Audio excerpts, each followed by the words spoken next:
Halo semua, perkenalkan nama saya Muhammad Zidan Mardana dengan NPM 25041011 Perkenalkan, nama saya Reni Ulisi Morangkir dengan NPM 25161109. Halo semua, perkenalkan nama saya Kevin Soadi Ananta dengan NPM 2516181. Terima kasih. Halo semua, perkenalkan nama saya Rahma Aisyah dengan NPM 250410014. Terima kasih. Perkenalkan nama saya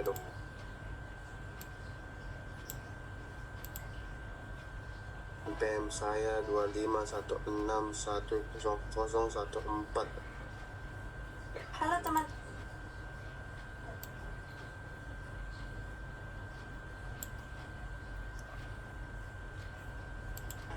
Halo semua, perkenalkan nama saya Firman Jalase dengan NPM 251610076. Terima kasih. Saya Agustinus Trifai Sanjay Nadia, NPM 2504125.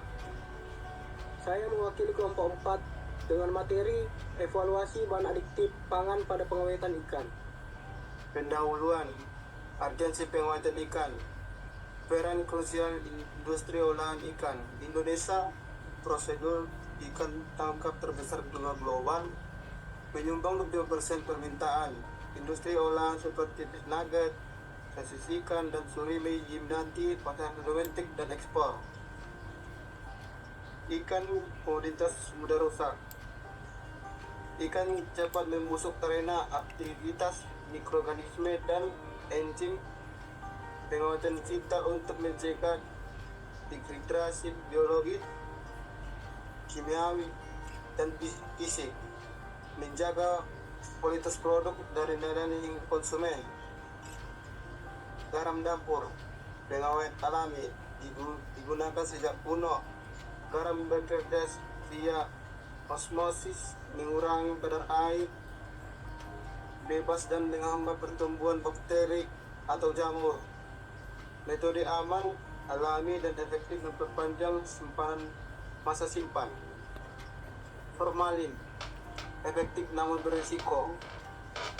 WHO mengklarifikasi formalin sebagai karsinogenik dan berbahaya pengguna di pangan karena risiko kesehatan.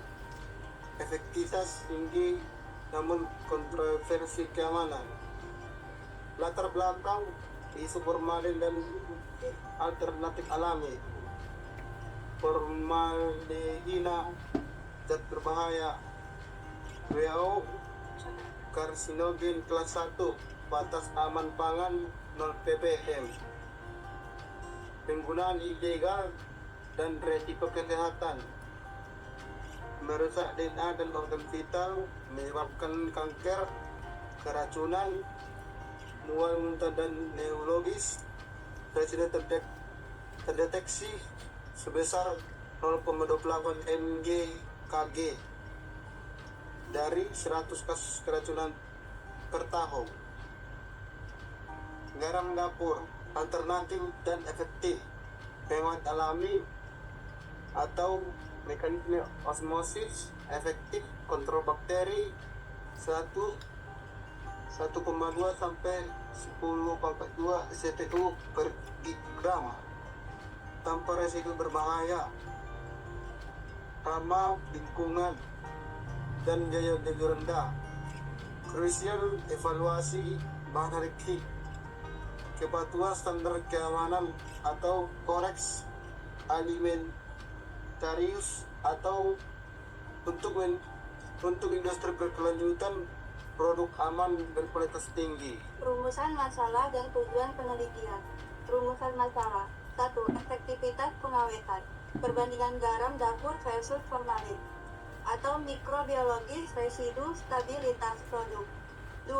Risiko dan dampak. Risiko kesehatan jangka pendek atau panjang formalin serta dampak lingkungan kedua metode.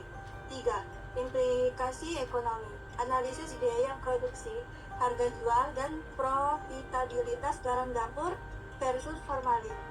Tujuan penelitian.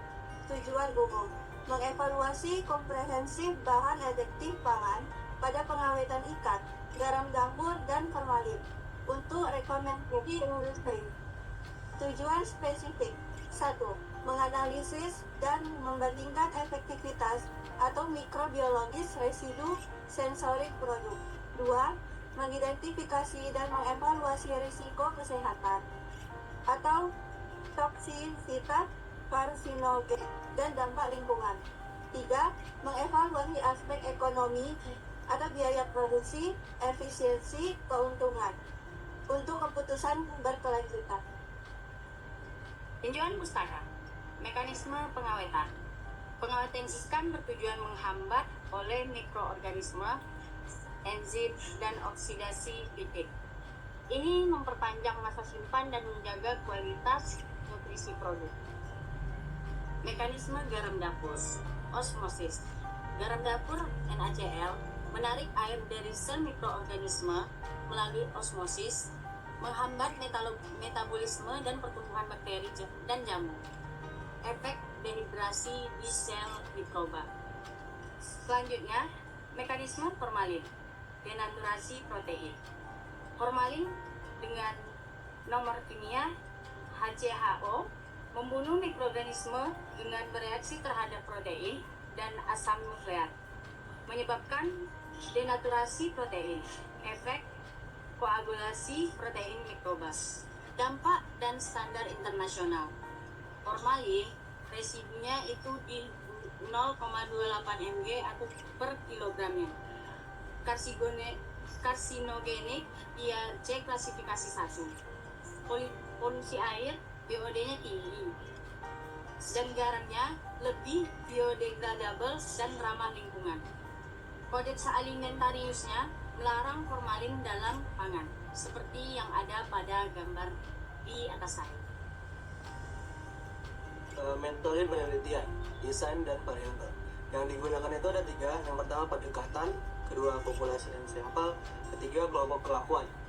Yang tentang pendekatan itu dibagi menjadi 2 kembali. Yang pertama adalah kuantitatif, yang kedua adalah eksperimen komparatif, dan untuk populasi dan sampel dibagi menjadi 3. Yang pertama adalah yang kedua sampel 100 kilonya, yang ketiga adalah acak ke kelompok perlakuannya. Yang ketiga, kelompok perlakuan itu dibagi menjadi 4.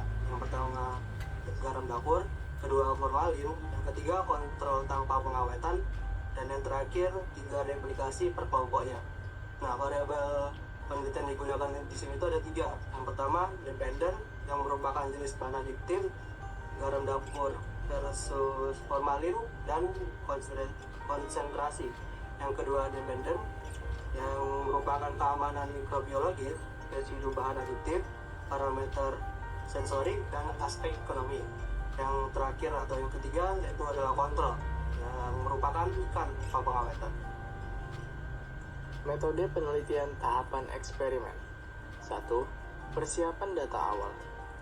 Pengumpulan sampel ikan 100 kg, inspeksi kualitas, pengukuran baseline pH, kadar air, IVBN, dan total bakteri awal minggu 1-2. Nomor 2. Desain eksperimen. Sampel dibagi acak ke 8 kelompok, perlakuan garam dan formalin plus kontrol. Persiapan bahan adiktif minggu 3. Nomor 3. Aplikasi perlakuan. Ikan diawetkan dengan garam dapur dry salting 48 jam 25 derajat Celcius atau direndam. Formalin 24 jam 4 derajat Celcius minggu 4-5. Nomor 4. Pengujian berkala.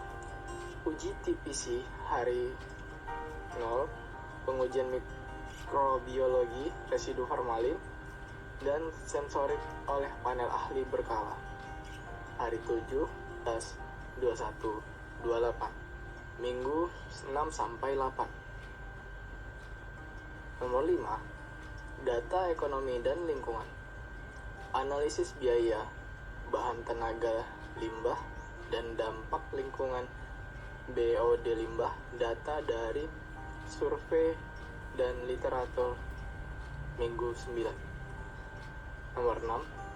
Analisis dan interpretasi, analisis statistik, deskriptif, inferential, ANOVA, 2K, dengan SPSS V25, validasi instrumen dan visualisasi hasil minggu 10. Baik, di sini saya akan menjelaskan hasil penelitian perbandingan kunci. Yang pertama ada efektivitas mikrobiologis atau total plate count garam dapur 1,2 kali 10 pangkat 2 CFU per gram. Formalin 4,5 kali 10 pangkat 4 CFU per gram. Yang kedua ada kandungan residu bahan adiktif. Garam dapur tidak ada residu. Formalin 0,28 mg per kilogram. Yang ketiga ada evaluasi sensorik atau rasa tekstur. Garam dapur 7,5 per 10, formalin 6,2 per 10. Dan yang terakhir ada analisis aspek ekonomi atau biaya dan profitabilitas. Garam 15.000 per kilo, profit 25%, formalin 20.000 per kilo, profit rendah.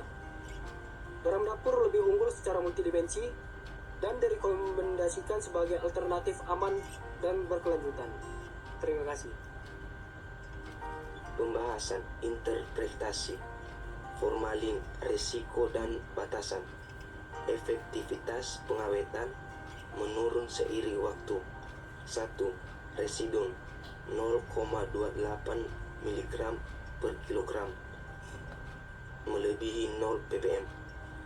2. Efektivitas 4,5 kali 10 pangkat 4 CFU per gram.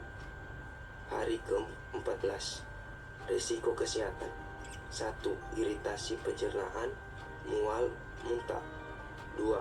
Karsinogenik atau kelas 1 WHO, kerusakan organik. 3. Gangguan pencernaan dan kekebalan tubuh. Garam dapur, keunggulan dan potensial.